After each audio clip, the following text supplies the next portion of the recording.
And so I was telling our friends, Bonnie and Jeff, that we were having dinner one night at this restaurant in Boca that had just opened.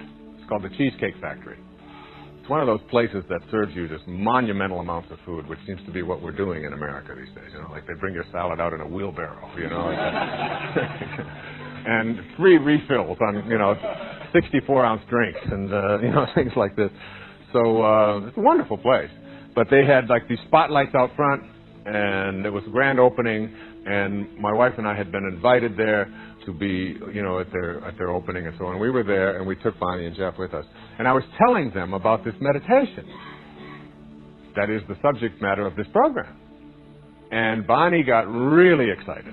She just went, "Oh, you got to teach us how to do that. You got to tell me how to." She's one of these people that whatever you're talking about, she's willing to try it. If you're talking about reading auras, read my aura. I want to know about my aura, whatever it is. So she got all excited.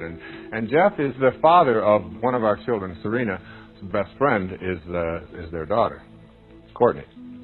And so we see them a lot because her daughter's over at our house a lot. And Jeff is a builder and been going through some fairly tough times in the building industry down in South Florida. This was a couple of years ago. And so as I was telling them, I said, well, I can't teach it to you now because it involves sound. I mean, you have to make noise. And, there's thousands of people or hundreds of people anyway, and there's reporters, and they all know who I am. And I said, I can't be doing this here in the restaurant. And Bonnie said, why not? What do you mean? You talk on your programs about not worrying about what other people think. Why are you worried about what they think here? I'll tell you, when you're a guru, it's really tough, all right? You got to watch yourself at every moment. So I said, well, it's just like, it's going to look a little weird. She said, so what if it looks weird? I want to learn it. She said, we're going away. We're going away tomorrow. And Courtney was staying with us, so I knew they were going away. She said, we're going to Las Vegas. We're in a slot machine tournament. And I want to learn this before we go. I said, a what? She said, a slot machine tournament. I said, I've never heard of a slot machine tournament. She said, yeah, people from all over the country just sign up. They come to Las Vegas. There's 700 of them or so. They assign you to a machine. And then everybody plays the machine for Friday night, all day Saturday, until Sunday afternoon. And then at the end of they tabulate and they have the winners and they give them, it's all kept track of electronically and so on. She said, I want to learn how to manifest before I go there. I said, I don't know. I don't know if you can use it this way. Something about spirituality in Las Vegas, it didn't seem to have the right mix, But I said, why not? It's like abundance is abundance. Why should we have any judgments about, it being something right or wrong or whatever?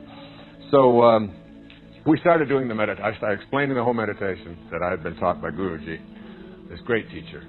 And we did it right there in the restaurant. The four of us, and we started making these sounds, and everybody started looking at us, and what's going on over here in the corner, what's happened to Dyer, he's flipped out. But we did it, and I taught it to them. Well, they went away. Courtney stayed at our house. They went away on Friday. Jeff checks into the hotel in Las Vegas. He gets assigned to a machine, and he's in the lobby of the casino. And his wife is assigned to the machine next to him. Now, this is all done by computers. Never happened to him before. They do this all the time. So it's like right away he's thinking, this is really strange. I got the machine. She's right next to me, and there were 700 people. How did this happen? So he wraps his legs around this machine and proceeds to pull the levers and do this meditation at the same time for 3 days.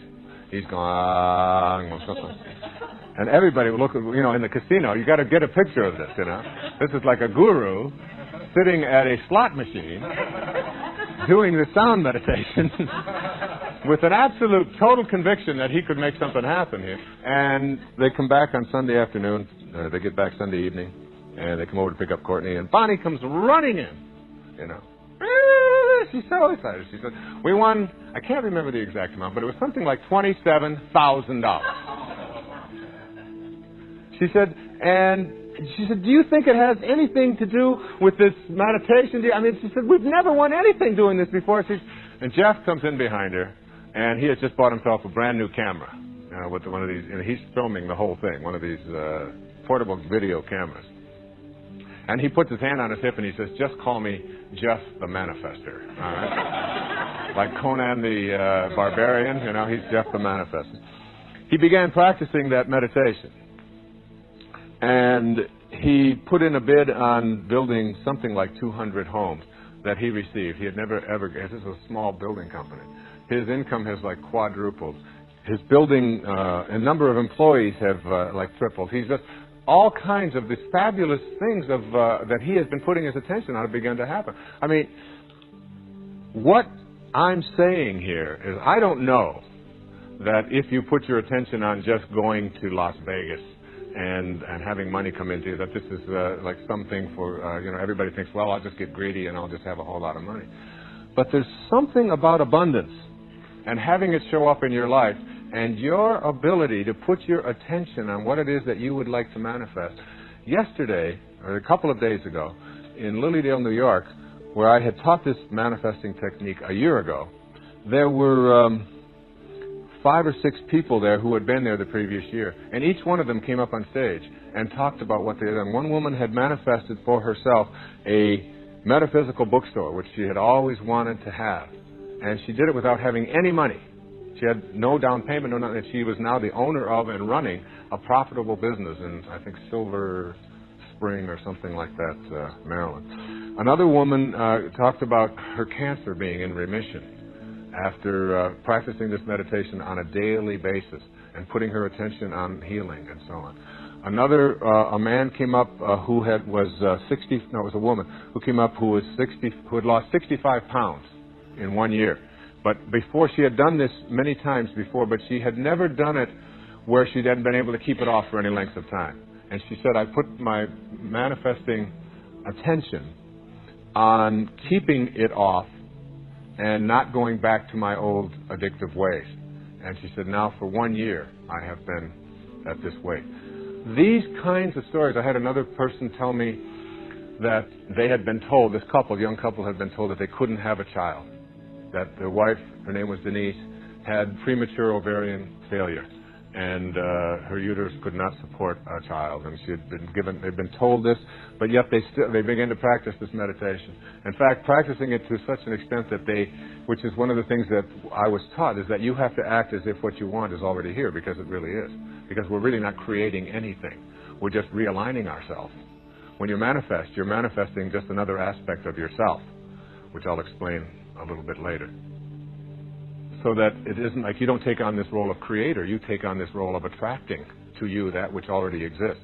And she wanted this child, and they went and they even bought little stuffed animals and got a room and so on. Their belief was their knowing was so strong that they weren't going to be operating from any doubt whatsoever, just eliminating all of the doubt.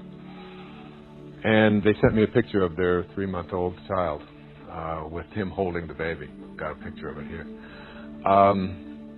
These kinds of things. Another woman told me that she was living in Colorado and she had her house up for sale and she hadn't had someone look at it for 2 years. Not even look at it. And she started doing this meditation, and within the next week she had 4 people look at it, and she had an offer, and then she sold her home by putting her attention on this. Now, so many of these stories, I have another one here, a letter from an attorney. And I got a letter from an attorney. Every time I get a letter from an attorney, I go, oh boy, here we go. And this man said, you spoke to us on Sunday afternoon. On Sunday evening, I did both the morning and evening meditations again. Then on Monday morning, I did the prescribed routine. When I got to the office at 8:30, the phone started ringing. And he said earlier in the letter, he said, I've had very, very few calls into the office from prospective clients in the last 3 months and have not signed up any good cases at all in that time period. But they said we'd been through a terrible drought and so on. He said, even before my receptionist began answering the phone at 9 a.m., I had spoken with and scheduled an appointment for a new client. This week I've interviewed 3 new clients and accepted what I consider to be 2 good new cases. That's better than I've done in the past several years. And other people talk about quadrupling their income and all of these kinds of things. So it isn't just something that I am speaking about from wishful thinking, if you will, or just hoping and then having some lucky break sort of come along. What I'd like you to do now, listening to this program, each of you here, I'd like you to really think, if you knew, which means an absence of doubt. Just like you know how to ride a bicycle or you know how to swim, and you know it.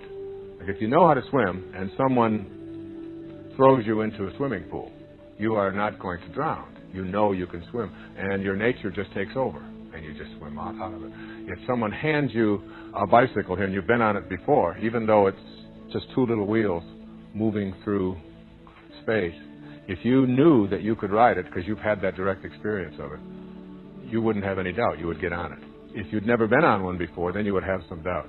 So if you had a knowing based upon a direct experience that you had this capacity or this power or this ability, this talent, this unique quality of being able to manifest something for yourself in your life that you have perceived to be missing in your life, whether it's any of the things that I've just talked about in terms of abundance, overcoming scarcity, healing, whether it's a promotion, whether it's selling your home, whether it's having a child, whether it's creating a divine relationship, whether it's getting out of the one you're in, whether it's attracting to you what it is that you would like to be able to attract, just by virtue of being able to use your inner world and have it then begin to show up. If you knew you had this, even the least among you can do all that I have done and even greater things.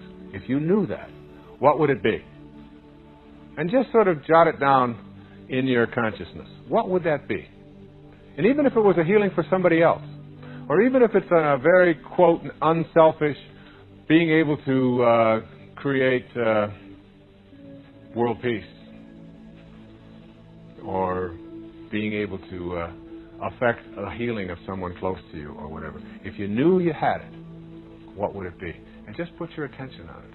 And later on, as we begin to practice this technique, I'd like you to begin to see and practice it for 15 days. In the morning and in the evening, as I prescribed later on in this program. And then just begin to look for the cues. Not demanding that it show up in the way that you think it should show up, because very likely it won't. It'll show up in a completely different way.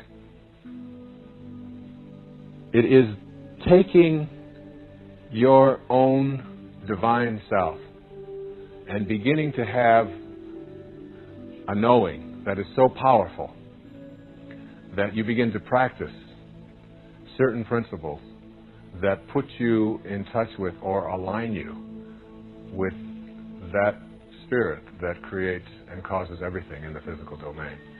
And it's a very exciting kind of thing, particularly for me, because it gives me a real strong internal sense that we can literally manifest or create our own destiny. And that destiny isn't something that's handed to us. We're handed a free will. And we're also given a divine connection to God. And we have to stop our belief that somehow God and us are separate. That God is something that's out there and not in here. We've got to shift that. And that will be the subject of the very first principle.